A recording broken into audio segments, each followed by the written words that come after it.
Bonjour à toutes et à tous. Bienvenue dans votre émission À l'origine. Aujourd'hui, nous allons aborder un thème qui est cher à tous. Un thème qui passionne, qui nous interroge, que nous entrevoyons parfois. La Neshama, l'âme humaine. J'ai le plaisir pour en parler de recevoir ici à Tel Aviv Yoël Ben-Harouche. Bonjour Yoël. Bonjour Steve, merci. Le mot Neshama est cité dans la Genèse. Dès la création de l'homme, il nous apprend déjà beaucoup sur sa définition. Il y a un verset qui dit « L'Éternel, Dieu façonna l'homme, poussière détachée du sol. Il fit pénétrer dans ses narines un souffle de vie, et l'homme devint une âme vivante. » Tout à fait. Dans la précision du texte en hébreu, il est mentionné deux noms de l'Éternel, ce qui n'est pas le cas avant la création de l'homme.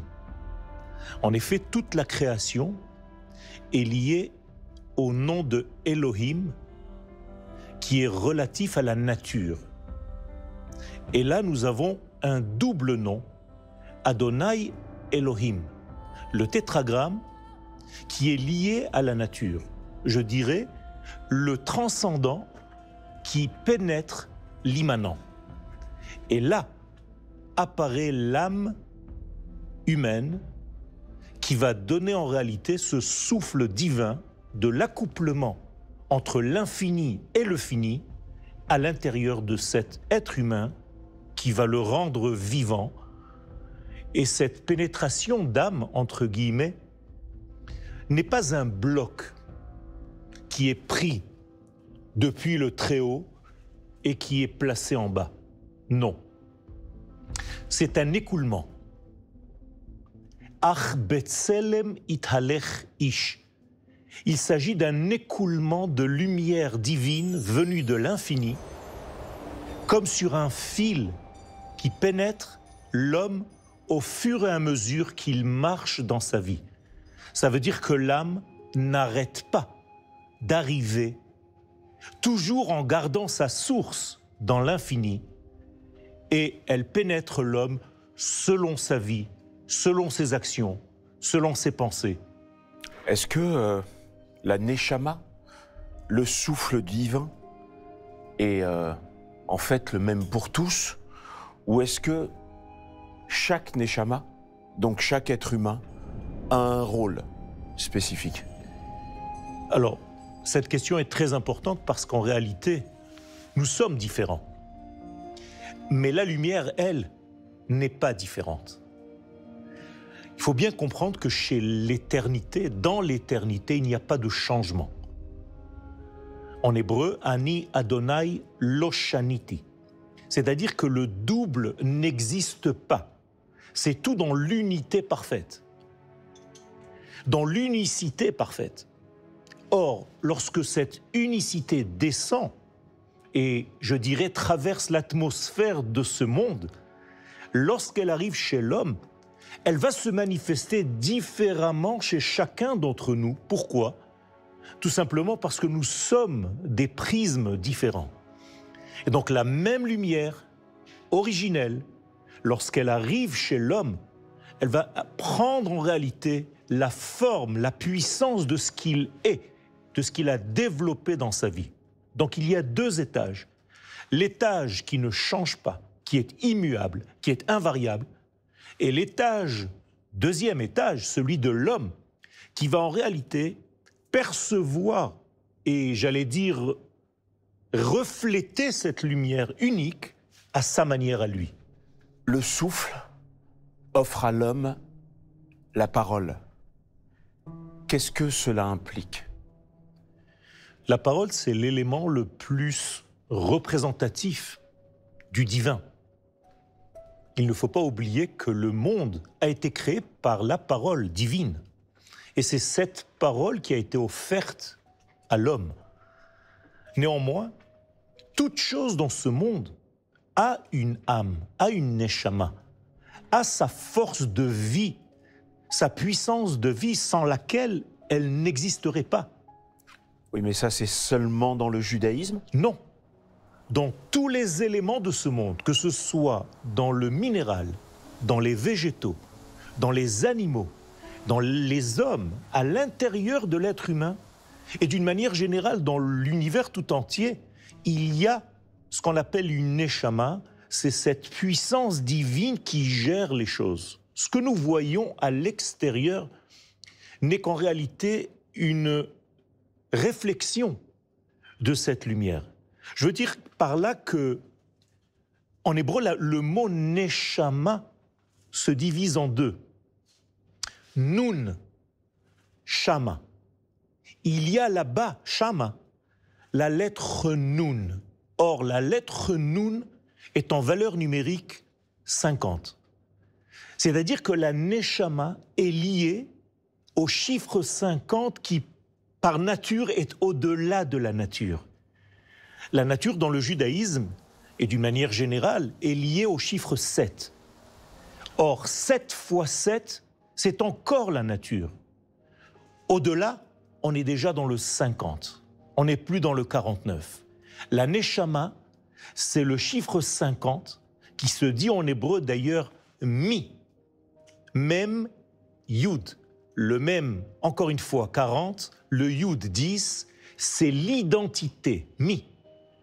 L'identité de l'être, l'identité des êtres, c'est ce qu'on appelle la neshama. Donc elle vient d'un degré qui dépasse l'entendement, qui n'est pas soumis au degré ni du temps, ni de l'espace, mais qui pénètre et qui fait vivre le temps, l'espace et tous les êtres.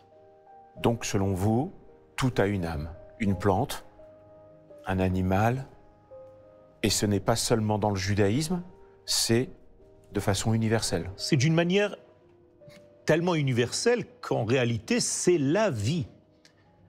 L'âme, c'est la vie de toute chose. Sans cette vie, la chose n'existe pas. Vous savez quoi? Même les yeux ne voient pas. C'est l'âme qui voit à travers l'œil humain. C'est l'âme qui entend à travers l'oreille humaine.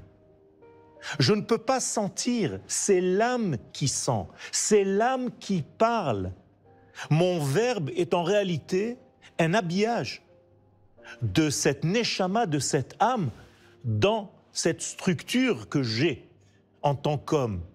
Tous mes membres, toutes mes cellules sont vivantes de par cette âme divine qui les traverse.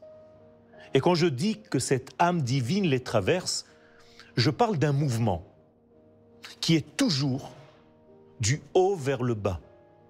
Quand je dis du haut vers le bas, c'est de la source vers le résultat. C'est ce flux qui nous traverse à chaque instant. Nous sommes traversés par ce flux de vie. N'importe quel domaine dans ce monde est traversé par ce flux de vie et le reflet de ce flux est en rapport avec la chose en question. Un minéral va refléter cette même vie à son niveau.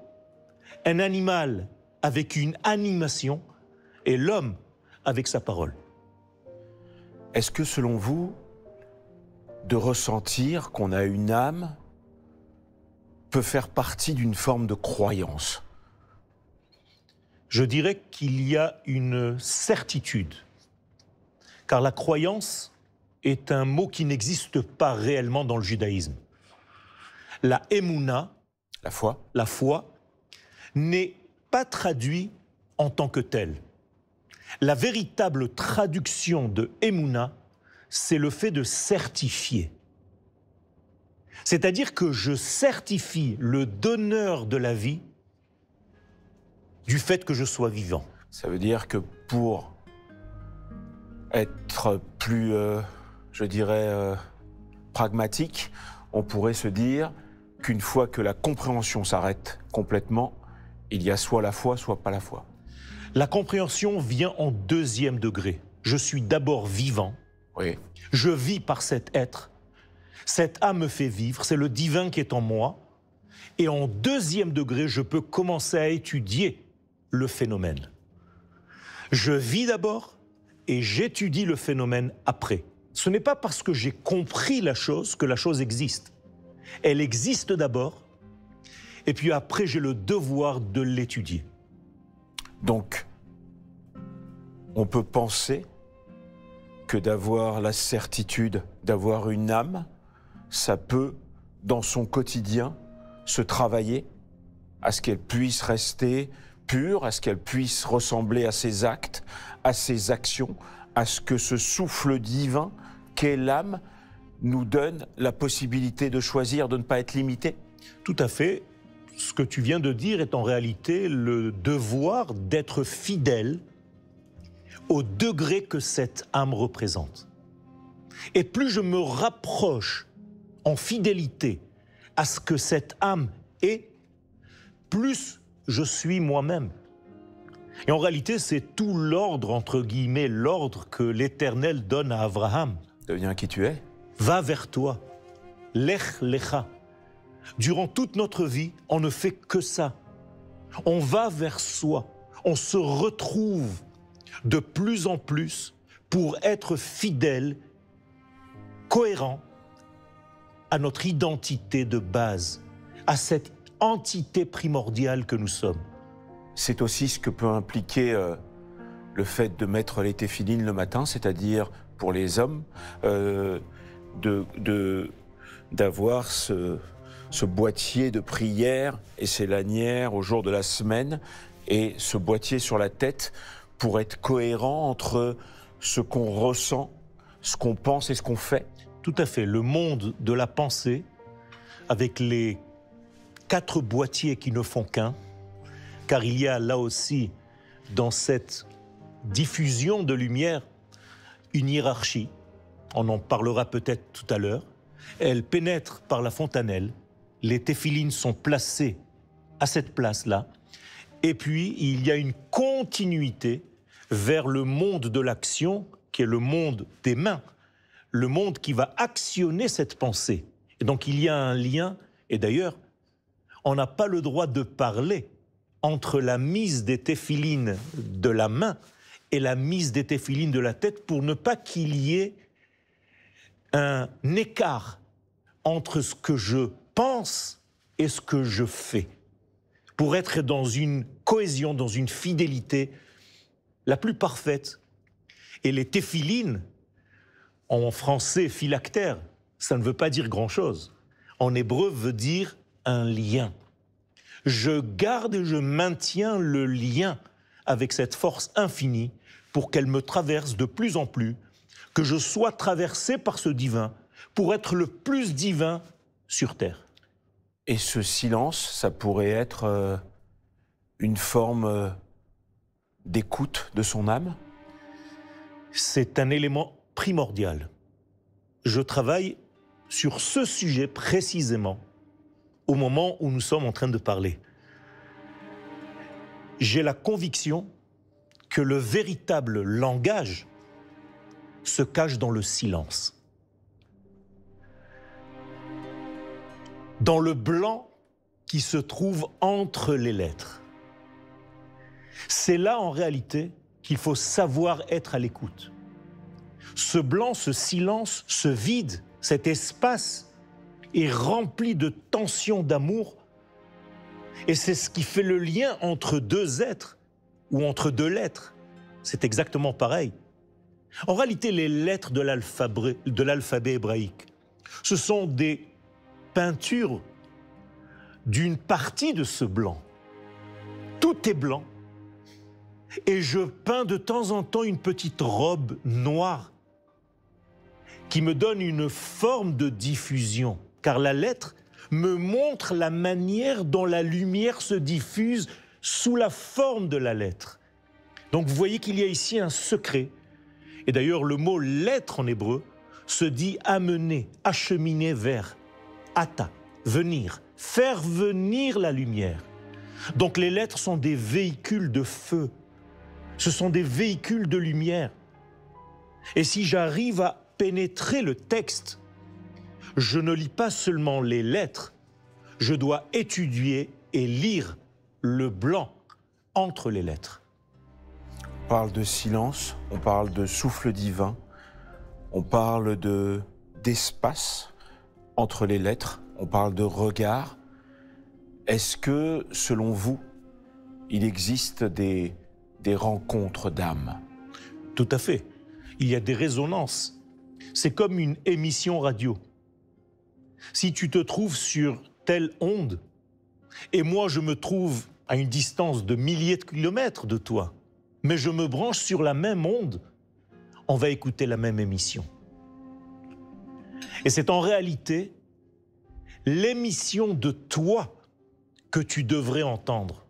Je devrais entendre mon émission première, celle qui correspond à mon être. Je ne dois pas être l'imitation de quelqu'un. Je ne dois pas imiter quelqu'un. Je dois être moi. Et dans ma spécificité, à moi, parce que je ne ressemble à personne, et toi non plus, et personne, eh bien nous avons véhiculé une parcelle de cet infini.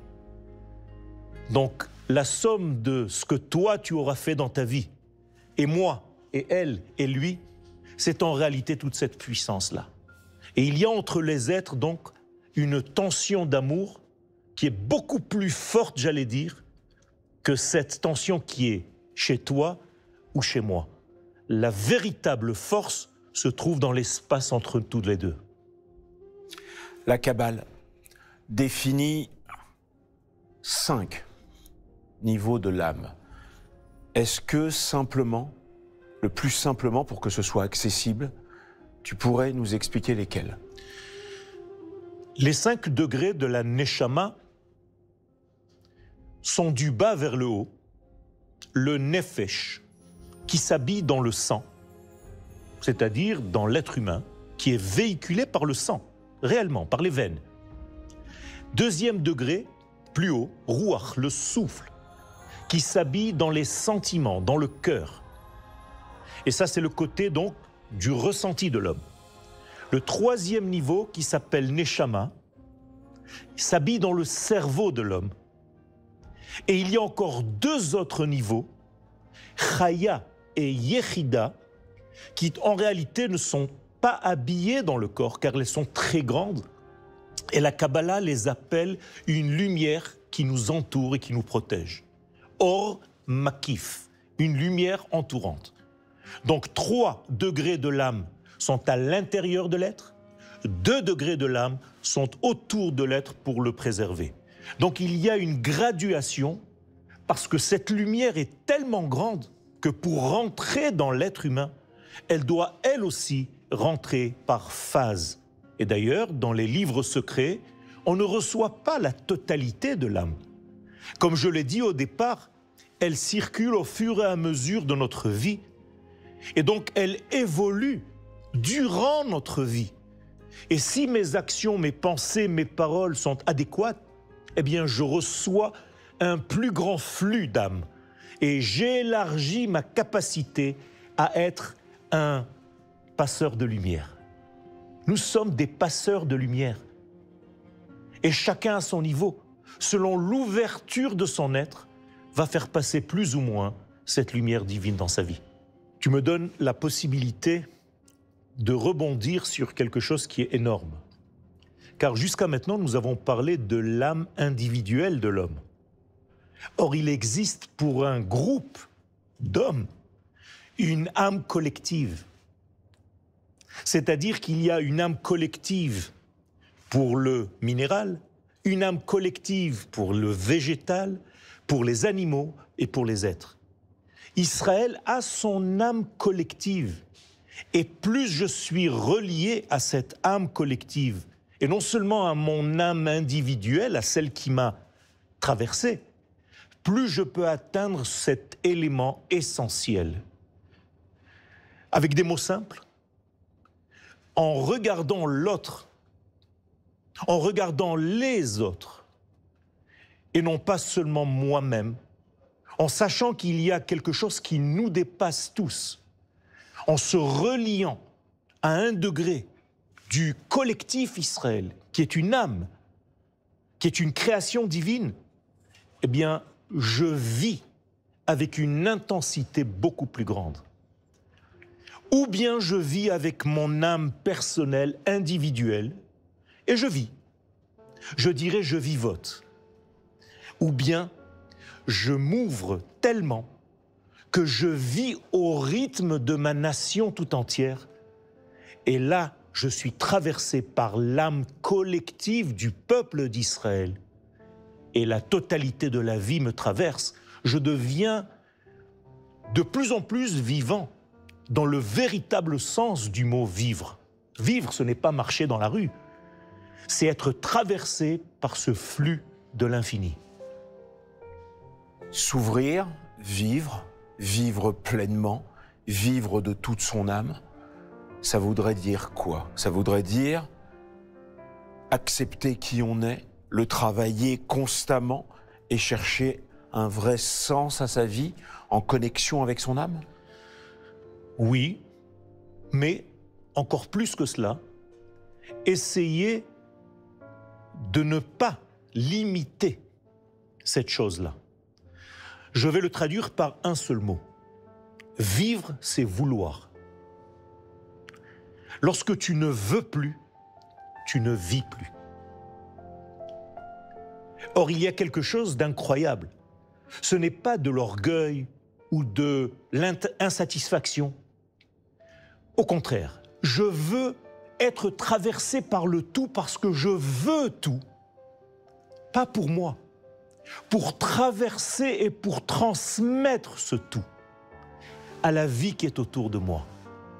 Et plus je reçois, plus l'intensité de vie qui me traverse est grande, plus je pourrai te donner cette intensité de vie, la partager et embellir le monde, embellir la vie.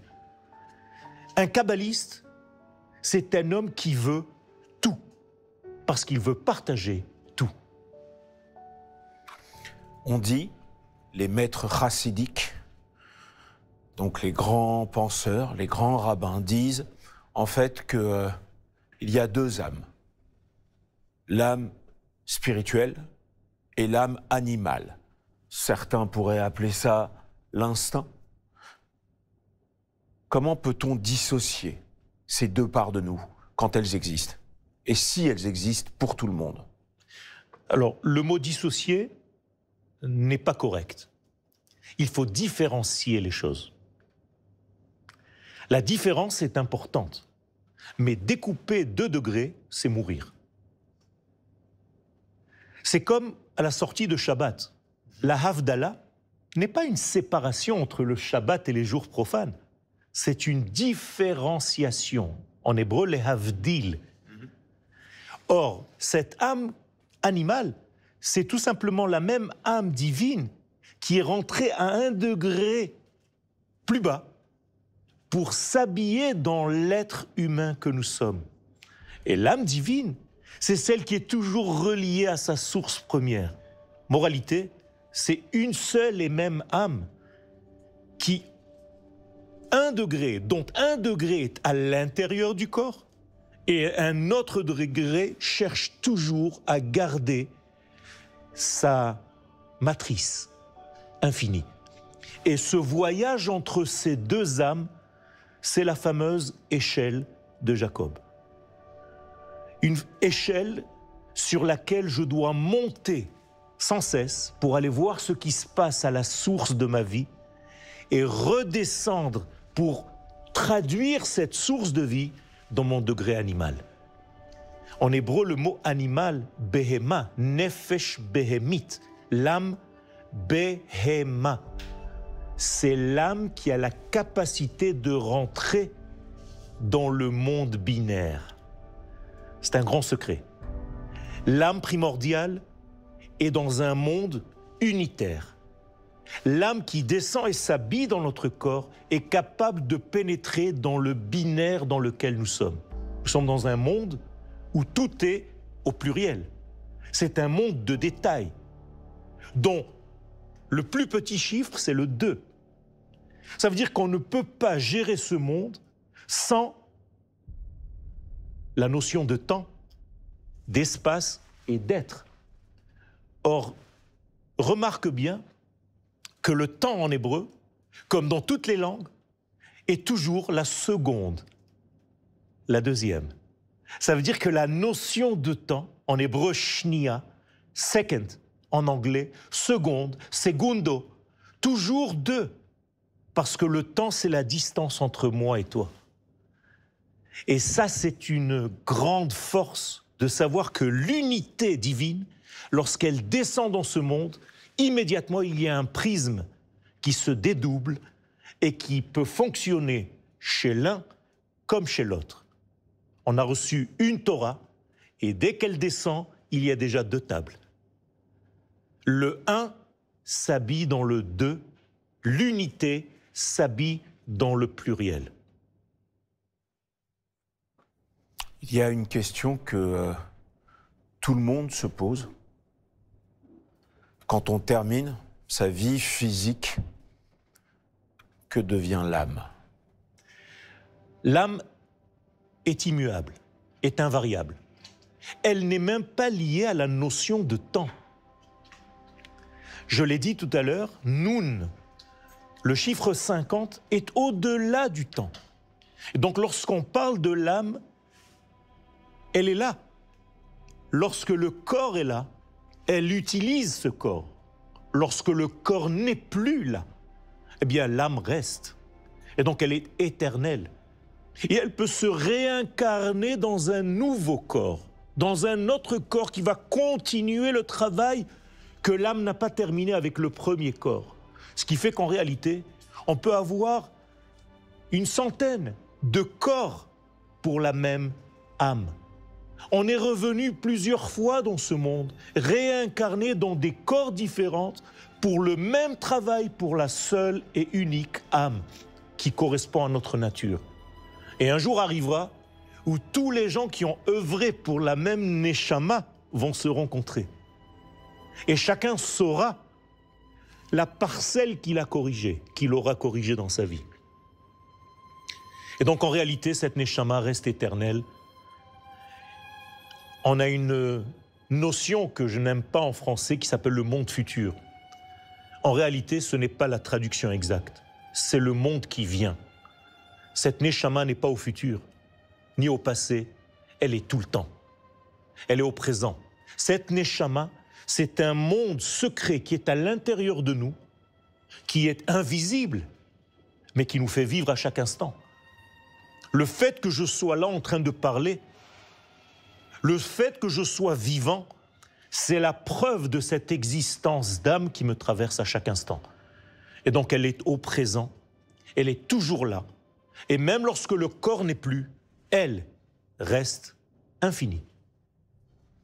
Est-ce que c'est pour ça, entre autres, que dans la religion juive, on interdit l'incinération? Tout à fait, parce que le corps a été l'un des supports de cette âme. On n'a pas le droit de détruire ce corps. Ça a été l'enveloppe. Ce corps aura servi à cette âme. C'est comme son étui.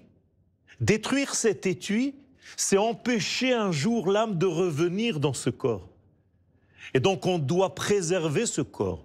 Et tout ce qu'on fait après la mort d'un être, dans le judaïsme, le fait de le laver, de respecter, de l'enterrer, avec toutes les lois qui sont autour de cela, c'est justement pour respecter cette parcelle de chair et d'os qui a été, à un moment donné, l'enveloppe de cette âme, de cette Neshama. Et donc cette Neshama a besoin de ce corps parce que nous avons une foi, une certitude de ce que nous appelons la résurrection des morts. Et c'est pour ça que j'ai dit qu'un jour viendra où cette même Neshama va réintégrer tous les corps qui auront servi au dévoilement de cette âme dans ce monde. Donc tu vas rencontrer 200 personnes qui auront servi la même âme. Et chacun d'entre vous va se dire « Ah, toi tu as corrigé cette partie, moi j'ai corrigé l'autre, et lui l'autre, et elle l'autre. » Parce qu'il y a aussi des femmes. C'est quoi? C'est les rencontres d'âmes dont on parlait tout à l'heure? C'est une reconnaissance d'âmes d'une seule âme, avec des parcelles dans des centaines de personnes qui auront servi pour la même. Et que peut-on penser d'un corps qui se fait incinérer par rapport à son âme? Alors, malheureusement, si ce corps a été brûlé, comme malheureusement dans la Shoah, il y a une réparation de cette chose-là. Parce que ça n'a pas été la volonté de la personne. Mais si c'est la volonté de la personne, c'est très grave. Le judaïsme conseille de ne pas le faire. Il faut savoir que nous sommes à la base une matrice de 600 000 âmes. Donc ça explique ce que je viens de dire. S'il y a 600 000 matrices d'âmes qui s'habillent dans 15 millions de personnes, tu comprends qu'en réalité, il y a certaines personnes, même dans ce monde, qui travaillent sur la même âme. Il est possible que toi et moi, nous soyons associés sur une seule âme. Et encore une ville entière peut-être. 600 000, 15 millions de personnes, durant des générations, c'est des milliards. C'est toujours 600 000 âmes.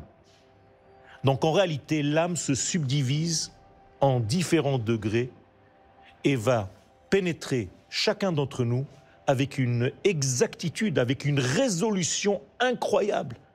Tous les matins, on fait une bénédiction. Je viens de rentrer des États-Unis, ma valise n'est pas arrivée. Comment est-ce possible que mon âme, qui part la nuit, revienne dans le même corps? Ça, c'est un secret. C'est-à-dire, même dans les couloirs de l'aéroport, on n'arrive pas encore à faire ce travail. Et tous les matins, je remercie l'Éternel de m'avoir rendu l'âme que j'ai donnée hier soir. C'est toujours la même qui revient. C'est incroyable. Elle ne s'est pas trompée d'étui. Ça, c'est une force incroyable. Et en ayant une vie où on est en train de fabriquer, en train de jongler, une vie stratégique, une vie où on n'a pas envie d'ouvrir certains tiroirs de soi et de ne pas aller dans une forme de vérité profonde, ce qu'on peut appeler l'émet en hébreu, la vérité. Est-ce qu'on peut, selon toi, abîmer son âme? Écoute, tout ce que tu viens de dire est écrit dans le mot que tu viens d'utiliser, émet. Si tu enlèves la lettre Aleph, qui est l'âme, il ne reste que Met, la mort. Ne pas chercher la vérité dans ce monde, c'est mourir chaque jour. Amener la lettre Aleph dans ta vie, être à la recherche, et c'est ce qui pousse les êtres qui étudient à étudier. C'est justement pour recevoir ce Aleph. Et si tu regardes la forme du Aleph, c'est incroyable. C'est deux lettres Yud, une à l'extrême hauteur, une à l'extrême en bas, et un Vav transversal à 45 degrés. Il y a ici donc deux lettres Yud dont la valeur numérique est 10 et 10, 20, et la lettre Vav dont la valeur numérique est 6, c'est le 26, c'est le nom de Dieu. Que tu rentres dans ta vie pour être dans le Émet. Sans cette divinité en toi, tu n'es que Met. C'est la mort. Donc par conséquence, d'avoir une vie riche, d'avoir un chemin qui se creuse, de donner un sens à sa vie, c'est finalement d'amener son âme au maximum de sa singularité. Tout à fait, à la réalisation de son âme. Je dois réaliser mon être. Je dois réaliser mon âme. Je dois la prendre telle qu'elle était dans la matrice, telle qu'on m'a voulu, puis moi, Yoël, et vivre Yoël pleinement. Si je triche, eh bien je suis à côté, je suis dans le dévoiement. Je dois être dans la certification des choses et au maximum respecter et être fidèle. Comment on peut avoir cette sensation, selon toi? Comment on peut se dire je suis en chemin, j'avance, j'écoute mon âme. Là, par exemple, je ne l'ai pas fait avec une honnêteté totalement profonde, donc je vois que je n'ai pas écouté mon âme ou, entre guillemets, mon instinct, et donc je vais réparer. Alors il y a un bouton pour activer. Ce bouton s'appelle l'étude des profondeurs de la Torah. Quand tu actives ce bouton, le texte va te faire rencontrer avec toi-même. En réalité, tu ne vas pas étudier des textes qui sont loin de toi. Il y a une résonance, il y a quelqu'un qui fait un ordre dans ce monde, il y a un ordonneur. C'est-à-dire que même pour des gens qui ne sont pas forcément religieux, tout à fait, et qui ont juste envie d'une philosophie de vie ou d'une divinité, de lire des textes, un mot peut déclencher cette prise de conscience? Un mot, une émission. Les gens qui nous écoutent maintenant, ce n'est pas par hasard. Ils devaient entendre ces mots maintenant, à ce moment-là dans leur vie. Et ça peut être un déclencheur, c'est de l'étude, pas besoin d'un texte. C'est l'étude, ça peut être de l'art, ça peut être de la culture, ça peut être de la musique. Vous savez, les textes, je les appelle des prétextes. Le texte, c'est la vie. Nous vivons ça. La Torah n'est pas un texte, la Torah, c'est la vie. La Torah, c'est une lumière divine qui nous traverse. Et je peux rencontrer cette lumière dans tous les actes de ma vie. Il n'y a pas moins de divin dans mon corps que dans mon âme. C'est le même qui a créé les deux. Lorsque j'ai conscience de cela, j'ai conscience que ce divin traverse l'infini avec tous les détails de ce monde. Et donc j'ai le devoir de respecter et d'aimer tout. Quand je dis tout, c'est tout. C'est le minéral, les végétaux, les animaux. Je n'ai pas le droit de faire du mal, ne serait-ce que d'arracher une fleur. Ça crée un déséquilibre dans l'univers. À plus forte raison lorsque j'ai la haine pour quelqu'un et je lui veux du mal. C'est ça l'amour entre nous, c'est de comprendre qu'en réalité le divin se diffuse dans l'ensemble que nous sommes. Je n'ai pas le droit d'avoir de la haine. Et si quelqu'un n'est pas de ma nation, je n'ai pas le droit de le haïr pour autant. Je sais qu'il me complète avec sa version à lui, avec son prisme à lui. Cet amour du tout, c'est en réalité devenir de plus en plus divin sur terre, tout en restant un homme. On ne prendra jamais la place de l'infini, mais on est là pour le diffuser. Tout ce que tu es en train de nous dire, en fait, nous laisse penser qu'il y a un éveil de l'âme, c'est-à-dire de prendre conscience qu'elle est là, et au bout d'un moment d'avoir l'honnêteté d'être droit dans ses bottes, comme je dirais, et de se dire, ben ça je l'ai fait de toute mon âme, et ça je l'ai fait parce qu'on m'a dit qu'il fallait le faire, et ça je l'ai fait, mais peut-être que je n'aurais pas dû faire ça. Est-ce qu'en fait, l'honnêteté d'être soi, et le courage d'être soi, et d'avoir son âme en éveil, marchent ensemble? Tout à fait, tout à fait. C'est un courage de vivre sa vie. Je vais te dire plus, ton prénom, ce sont les lettres qui contiennent l'âme qui appartient à ce corps-là. Et si je connais le secret de ces lettres qui composent mon prénom, eh bien en réalité, je peux savoir ce pourquoi je suis venu dans ce monde et vers quoi je dois aller. Car le mot en hébreu, Shem, qui veut dire le nom, c'est aussi Sham, c'est une direction. Ton nom, c'est la direction de ta vie. C'est pour ça que ce qu'on peut appeler des numérologues ou des gens qui font de la gematria te demandent souvent tous tes prénoms par rapport aux protections et aux lettres karmiques? Tout à fait, parce que le nom, c'est l'identité de l'être. Tout est nom. Toute la Torah, c'est un ensemble de noms. Il n'y a que des noms. Et donc dans le judaïsme, par exemple, quand on nous demande de donner à nos enfants le nom du grand-père ou des deux grands-pères ou des deux grands-mères quand c'est une fille, ça, c'est l'idée de continuer. Alors, il faut faire très attention avec ça.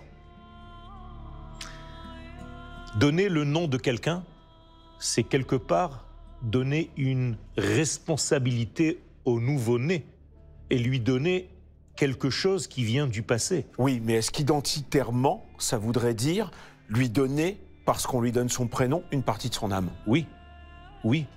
Et c'est pas forcément bon. Si la personne a souffert dans sa vie, il faut laisser le bébé neutre. Il faut lui donner sa propre vie, sa propre identité. Je vais te dire quelque chose. L'un des plus grands secrets dans notre monde, c'est de savoir nommer, nominer, de savoir définir. C'est ça le plus grand des secrets. À partir du moment où j'ai des milliards de pensées, mais je sais définir un mot qui va contenir le message que je veux donner, c'est ça le secret de l'enseignement. Il y a des gens qui ne possèdent pas cette capacité, qui n'arrivent pas à définir par des mots leurs pensées. C'est ce qu'on appelle une maladie. Une maladie. La maladie, c'est un mal à dire les choses. Et lorsque tu te soignes de cette maladie, eh bien, tu commences à dire. Et la diction est une définition des phénomènes. Et lorsque j'arrive à définir un phénomène, lui donner un nom, j'ai gagné. J'ai une question plus personnelle pour finir cette émission. Parce que je pense que c'est quand on donne de soi qu'on est le plus sincère, honnête. Tu donnes des cours de Torah, de Talmud, qui ont un grand succès ici en Israël, et tu es aussi un grand artiste. Est-ce que ce besoin de t'exprimer à travers d'autres choses que les mots, tu le sens dans ta neshama, dans ton âme? Tout à fait. La peinture, l'art plastique, c'est une écriture. Et pour revenir à ce que j'ai dit tout à l'heure, mon travail au présent, c'est de garder les blancs entre les coups de pinceau, entre les coups de crayon. Ces blancs que je respecte sont l'essentiel de mon art aujourd'hui. Je dois respecter ces blancs et je laisse volontairement des blancs, des vides, des espaces pour que l'infini pénètre dans ce que moi j'ai pu faire avec toute humilité. Je laisse la place à l'infini. Je fais ma part des choses, mais je sais qu'il y a un grand horloger, un grand ordonneur. En hébreu, ordonneur, celui qui donne de la lumière. Merci Yoël Benarouche pour ces éclaircissements sur les mystères de l'âme, cette parcelle insaisissable pour chacun de nous. Merci parce que à travers notre conversation, j'ai le sentiment et la sensation que celui qui n'a pas peur de vivre avec son âme vit sa vie et pas celle de quelqu'un d'autre, et donc vit pleinement sa vie, et ça lui donne envie d'aller encore plus loin. Donc merci pour tous ces mots, et pour toutes ces paroles, et toute cette poésie à travers la neshama, donc l'âme. Merci à toutes et à tous de nous avoir suivis. Je vous souhaite un bon dimanche, une bonne semaine. Prenez soin de vous. À très bientôt.